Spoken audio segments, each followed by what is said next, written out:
ये है दिल्ली दर्पण। मुझसे है सांसों की तुझ में रवानी, मैं ना रहा तो रहेगा न पानी। मैं गाजीपुर चौराहे की चर्चा करता हूँ। 1,40,000 करोड़ टन इतना कूड़ा वहां जमा, 6,000 टन कूड़ा रोज आता है। कितनी गैस छोड़ता होगा, इसका आप अनुमान कर सकते हैं। तू मेरा हिस्सा है, मुझसे ही तू जिंदा है। दिल्ली के क्लाइमेट बदलने और सारी जो परेशानी है उसमें बहुत बड़ा कारण इन कूड़े के ढेरों का, डंप बिल्ट जिनको बोलते हैं। बड़ा दुखता है, बड़ा दुखता है। पर्यावरण ये सब की चिंता का विषय है। पंच तत्वों से मिलकर ये शरीर बना है। पर्यावरण पर काम करना ये भगवान के काम के समान है। जैसे भगवान शब्द में 5 अक्षर हैं, भ से भूमि, गा से गगन, वा से वायु, आ से अग्नि और ना से नील। ये पर्यावरण संरक्षण का काम ये ईश्वरीय कार्य है। मैंने दिया तुमको फल फूल छाया, तू तो समझ ही न पाया। था मैं हरा फिर भी काटा गया। पर्यावरण गतिविधि जो प्रारंभ हुई है लगभग 2.5-3 वर्ष पहले, ये क्यों प्रारंभ हुई, इसकी एक भूमिका अपने मन में आनी चाहिए। पर्यावरण के बारे में वैसे तो बहुत पहले से इस देश के अंदर काम चलता आया है, मैं उसकी भी थोड़ी चर्चा आपके सामने करूंगा, परंतु अभी 4-5 घटनाएं आपके ध्यान में दिलाना चाहता हूं। 16 जून सन 2013 को केदारनाथ की एक बहुत बड़ी त्रासदी हो गई। हजारों लोग, अनुमान है 20 से 25 हजार लोग जल के एक विशाल प्रवाह के शिकार बने, अपने प्राणों से हाथ धो बैठे। एक बहुत बड़ी घटना देश के अंदर हुई। दिल्ली के लोग बोलते हैं कि हमारी वातावरण बहुत खराब हो गया है, इसके अंदर पंजाब और हरियाणा में जो पराली जलाई गई वो कारण है। मैंने वहां के लोगों से बात की, बोले हमारे यहाँ तो बिल्कुल ठीक है, चंडीगढ़ में क्लाइमेट ठीक है, जबकि चंडीगढ़ तो दोनों की संयुक्त राजधानी है।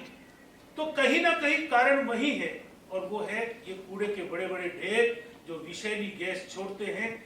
मैं गाजीपुर चौराहे की चर्चा करता हूं तो 1,40,000 करोड़ टन इतना कूड़ा वहां जमा, 6,000 टन कूड़ा रोज आता है।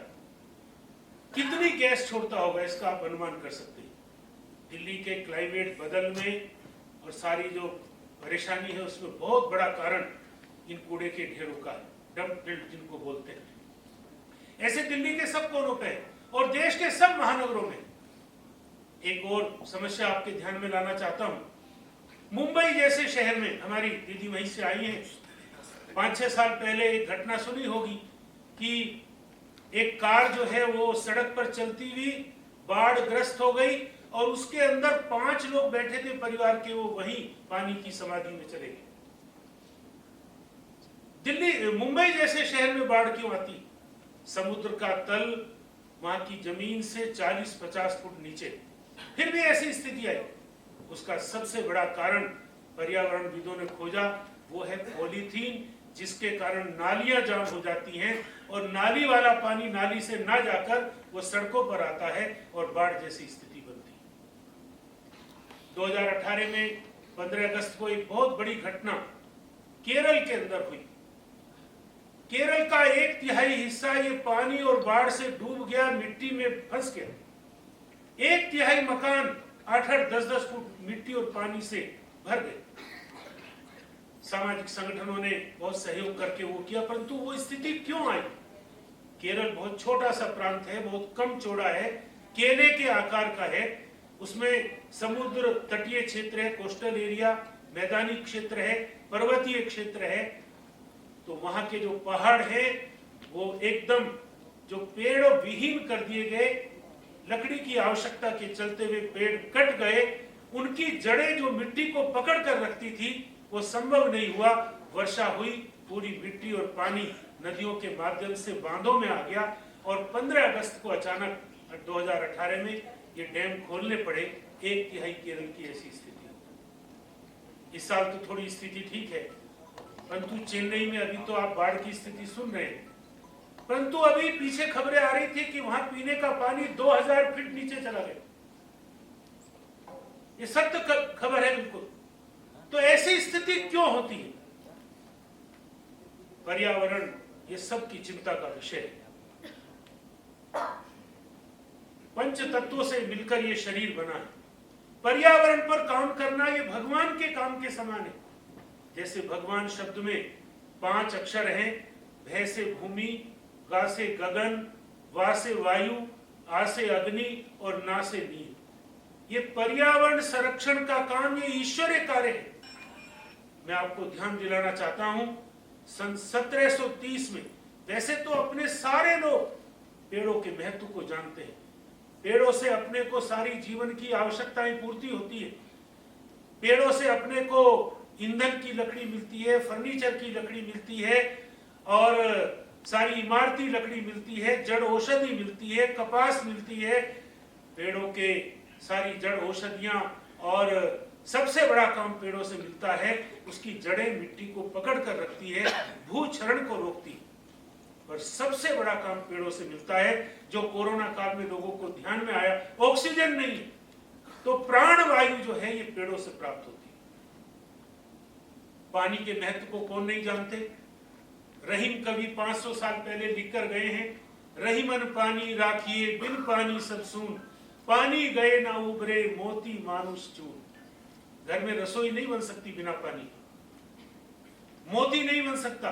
मनुष्य के शरीर में 72% पानी है, सारे यूनिवर्स में भी 72% पानी है, परंतु शुद्ध पानी कितने लोगों को उपलब्ध है, यह सोचने विचारने का विषय।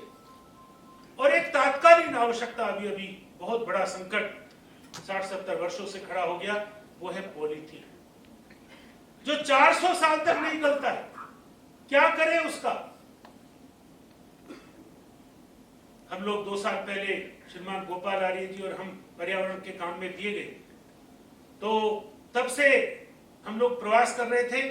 तो सबसे पहली घटना पर्यावरण रक्षा के बारे में जो जग जाहिर हुई, वो जोधपुर राज्य के खेजड़ली गांव की एक बहुत बड़ी बलिदान की घटना है। बहन अमृता देवी अपने बच्चों, पति और गांव के साथियों के साथ पेड़ों की रक्षा करते हुए बलिदान हो गई। कट जाएंगे पर पेड़ नहीं कटने देंगे। 363 लोगों का बलिदान हुआ। इस सन 1730 की घटना। इसी की तर्ज पर बाद में उत्तराखंड में चिपको आंदोलन प्रारंभ हुआ। श्रीमती गोरा देवी, सुंदरलाल बहुगुणा, कई नाम उसमें आते हैं। अब तो ये सारा जग जाहिर विषय, पेड़ हमारे जीवन की कितनी आवश्यकता है, पानी कितनी आवश्यकता है, परंतु ये सारे बलिदान की घटनाओं के बीच समाज के कुछ प्रमुख लोगों ने, सुधी लोगों ने विचार किया कि एक काम लोगों का प्रारंभ किया जाए। बहुत सारे लोग हैं सेवानिवृत्त हो गए, परंतु अभी रिटायर्ड हुए बट टायर्ड नहीं हुए। पर्यावरण का विषय ये जाति, भाषा, प्रांत, धर्म, संप्रदाय, इन सबसे ऊपर उठकर सब इसको पसंद करते हैं। इसलिए इस काम को कहते हैं सर्वेशाम अविरोधेन काम। तो इसलिए हम लोग 3 विषयों पर जन जागरण का काम करते हैं। पेड़ लगाओ, पानी बचाओ, पॉलीथीन हटाओ। मैं एक पॉलीथीन विषय का चर्चा जरा विस्तार से कर अपनी बात को पूरी करूंगा, क्योंकि यहाँ कई और वक्ता भी हैं और हम सब दीदी को सुनने भी आए हैं। पता नहीं भजन सुनाएंगे कि नहीं देखिए जैसी भी योजना हो। तो पॉलीथीन विषय में हम लोग जब इस काम में लगना शुरू हुए तो विषय दिमाग में था कि बड़ी पॉलीथीन में छोटी पॉलीथीन जमा करते जाओ, बाद में कूड़े वाले खरीदने वाले को दे दीजिए। जो भी इस प्रकार का वेस्ट खरीदते हैं उनको दे दीजिए, खरीदते हैं या उनको वैसे ही दे दीजिए।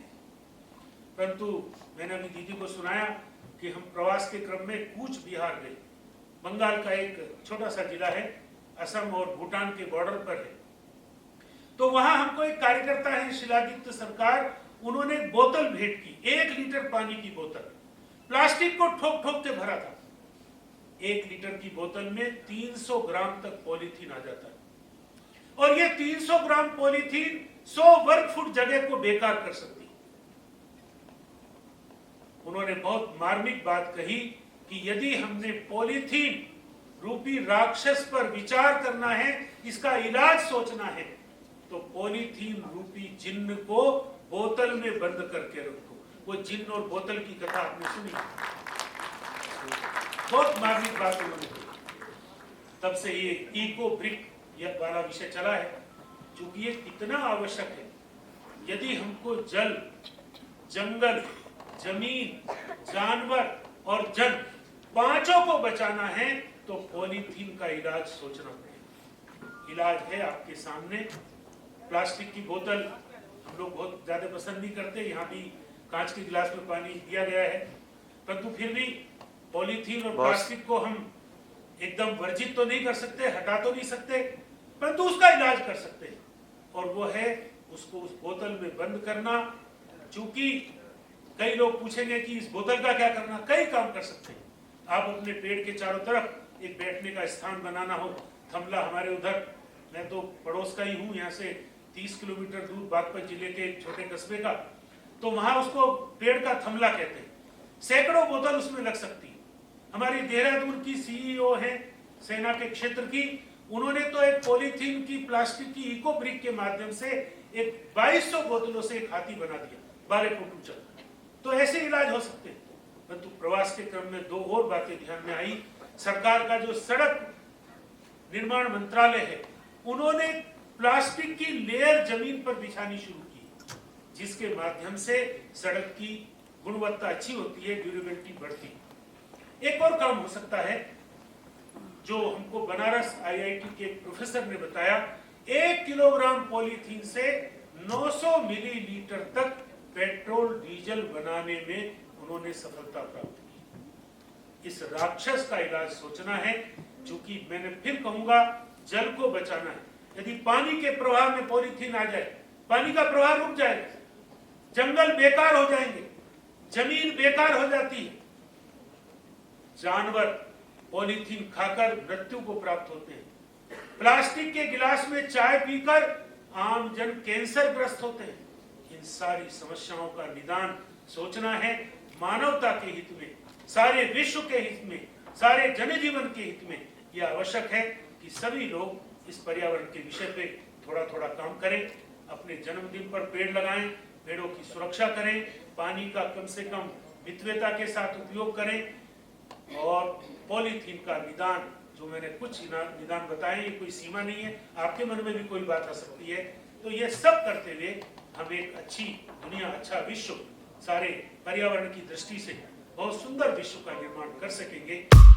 लेटेस्ट खबरों के लिए सब्सक्राइब करें हमारा YouTube चैनल या फिर लॉग ऑन करें www.delhidarpantv.com। खबरों की कवरेज और विज्ञापनों के लिए संपर्क करें इस नंबर पर।